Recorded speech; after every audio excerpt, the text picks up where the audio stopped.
2024 లేదా 25లో డిగ్రీ లేదా బీటెక్ చదివారా? సాఫ్ట్‌వేర్ జాబ్ కోసం ఎదురు చూస్తున్నారా? అయితే కోడ్ జ్ఞాన్ 100 డేస్ కోర్సులో చేరండి. జాబ్ సాధించండి. సార్ సాఫ్ట్‌వేర్ జాబ్ ఇస్తాము అనగానే ఆ వర్డ్ అనేది చాలా టెంప్టింగ్‌గా ఉంటుంది. ఇటు పేరెంట్స్‌కైనా, అలాగే స్టూడెంట్స్‌కైనా. అవును. అండ్ ఇలా సాఫ్ట్‌వేర్ జాబ్ ఇస్తామని చెప్పి నకిలీ ఇన్‌స్టిట్యూట్స్ చేసే మిస్టేక్స్ ఏంటి? ఇలాంటి ట్రాప్‌లో పడకుండా ఉండాలి అంటే పిల్లలు ఎలాంటి జాగ్రత్తలు పాటించాలి? అసలు వీటిని ఎలా గుర్తించొచ్చంటారు? సాఫ్ట్‌వేర్ జాబ్ అన్నది చిన్నపిల్లలకి కేక్ ఇచ్చినట్టు బీటెక్ ఆర్ డిగ్రీ కంప్లీట్ అయిన వాళ్ళకి చాలా హాట్ ఇంపార్టెంట్. కేక్ లాగా ఉంటుంది. యాహ్! సో, బేసిక్‌గా ఆబ్వియస్లీ ఎవరైనా అండి అన్ని ఇయర్స్ చదివాక మళ్ళీ 4, 5 మంత్స్ ట్రైనింగ్ తీసుకోవాలి ఆర్ 1 ఇయర్ మళ్ళీ ట్రైనింగ్ తీసుకోవాలి అన్న డెసిషన్ తీసుకునే పీరియడ్‌లో ఎవరైనా వచ్చి అయన్నీ అవసరం లేదు, మేము డైరెక్ట్‌గా జాబ్ ఇప్పిస్తాము అంటే దానికే ఎక్కువ టెంప్ట్ టెంప్ట్ అవుతూ అవుద్ది. మన ఉంటారు. బ్రెయిన్ ఎప్పుడూ కూడా ఇన్‌స్టంట్. మనల్ని ఇన్‌స్టంట్ రిజల్ట్ కోసం చూస్తది గానీ కష్టపడాలి అన్నది చెప్పదనమాట. హ్మ్. సో, ఈ పాయింట్‌లో చాలా కేర్ఫుల్గా ఉండాలి. ఇప్పుడు మన దగ్గర చాలామంది స్టూడెంట్స్ ఉన్నారు అలాగే వెళ్ళి చాలా ల్యాక్స్ ఆఫ్ అమౌంట్స్ పే చేసి హ్మ్. ఫెయిల్ అయ్యి మళ్ళీ బ్యాక్ వచ్చి ఇప్పుడు మళ్ళీ మన దగ్గర నేర్చుకుంటున్న వాళ్ళు ఫ్రెషర్స్లోనే ఎక్కువ మంది ఉన్నారు అన్నమాట. హుహు.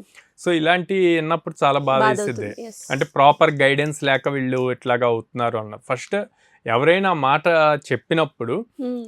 అందులో వాళ్ళకి వెళ్ళాక ఏ టైప్ ఆఫ్ ప్రాజెక్ట్లో ఉంటారు అన్నది తెలుసుకోవాలండి. ఓకే, హ్మ్. ఫ్రెషర్కి బేసిక్గా బేస్ ఫౌండేషన్ స్కిల్స్ చూస్తారనమాట. అంటే సి ప్రోగ్రామింగ్ కానీ, పైథాన్ కానీ, జావా కానీ బేసిక్ లాజికల్గా రాయగలిగే క్యాపబిలిటీ ఉందా లేదా అన్నది చూస్తారు, లాజికల్ స్కిల్స్. హ్మ్. అవి కాకుండా అసలు ఇవేమి టెస్ట్ చేయకుండా నేను డైరెక్ట్ జాబ్లో కూర్చోబెడతా అంటే రేపొద్దున అక్కడికి ఒక ప్రాజెక్ట్లో ఇస్తారు. ప్రాజెక్ట్ ఇచ్చినప్పుడు చేయలేకపోతే ఏంటి సిచ్యువేషన్, మీరు స్కిల్ నేర్చుకోకపోతే. అది అవును. First thing. So Hmm. అట్లాంటి వాటికి దూరంగా ఉండు. సెకండ్ థింగ్, అసలు ఆ కంపెనీ జెన్యూనా కాదా హ్మ్. అన్నది ఇంపార్టెంట్. మీరు చూస్తే కనుక ఇట్లాంటి న్యూస్ మేము రెగ్యులర్గా చూస్తూ ఉంటాం కాబట్టి, ఎలా ఫర్ తెలుసుకోవచ్చు? సపోజ్ అమెజాన్ అనుకోండి, హ్మ్. AMAZON ఉందనుకోండి, వాళ్ళు DM వస్తుంది. యూఆర్ఎల్ సేమ్ అట్లాగే క్రియేట్ చేస్తారు, మొత్తం వచ్చేస్తాయి. వీళ్ళకి మెయిల్ కూడా అమెజాన్ నుంచే వస్తుంది. మీరు కనుక అబ్జర్వ్ చేస్తే మనకి ఆ అమెజాన్ అనే వర్డ్ రెగ్యులర్గా అలవాటు అయ్యి ఉంటుంది కాబట్టి మనమంతా ఏ గమనించం. డబుల్ గమనించం. AM ఓకే, జెడ్ ఉంది, లాస్ట్లో N ఉంది, O ఉంది, అమెజాన్ మనము చదివేస్తాం అనమాట. అవునవును. సో ఇట్లాగా బాగా ఫేక్ జరుగుతుంది అనమాట.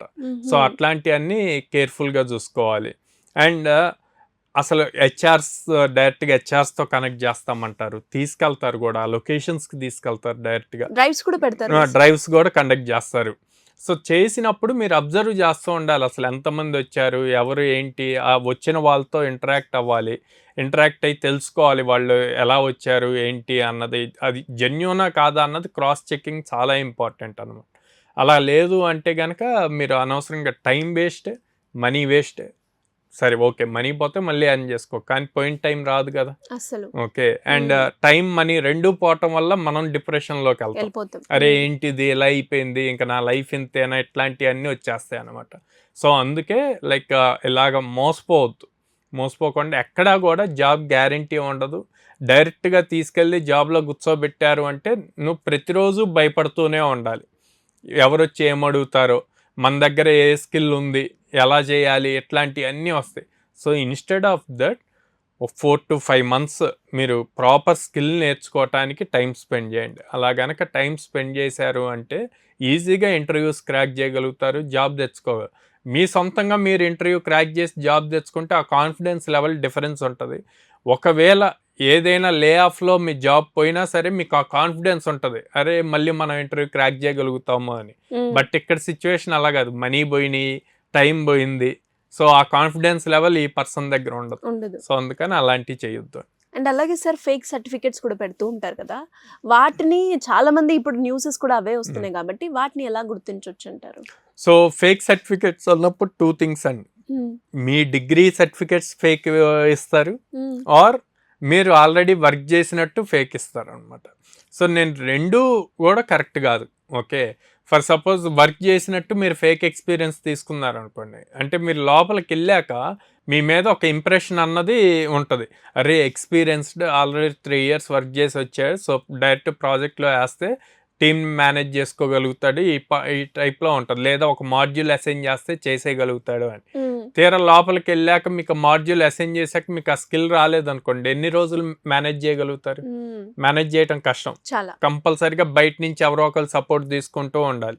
మీకే ఒక 2-3 మంత్స్ తర్వాత అసలు ఇలాంటి జాబ్ మనకు అవసరమా అన్న థాట్ వస్తుంది అనమాట. సో ఖచ్చితంగా. అలాంటి ఫేక్ వాటి మీద మీరు ఫోకస్ చేయకుండా స్కిల్ నేర్చుకోండి. ఓకే, లైఫ్లో ప్రతి ఒక్కళ్ళకి గ్యాప్ వస్తుంది, కెరీర్ గ్యాప్ వస్తుంది, అంతా వస్తుంది. స్కిల్ నేర్చుకుంటే మీకు అప్పుడు తర్వాత యూజ్ అవుతుంది. అట్లా స్కిల్ నేర్చుకోకుండా డైరెక్ట్గా ఇన్స్టెంట్గా ఆర్ ఈజీ వేలో జాబ్ తెచ్చుకోవాలి అని చూస్తే కనుక ఎప్పటికీ అది ప్రాబ్లంగానే ఉంటుంది.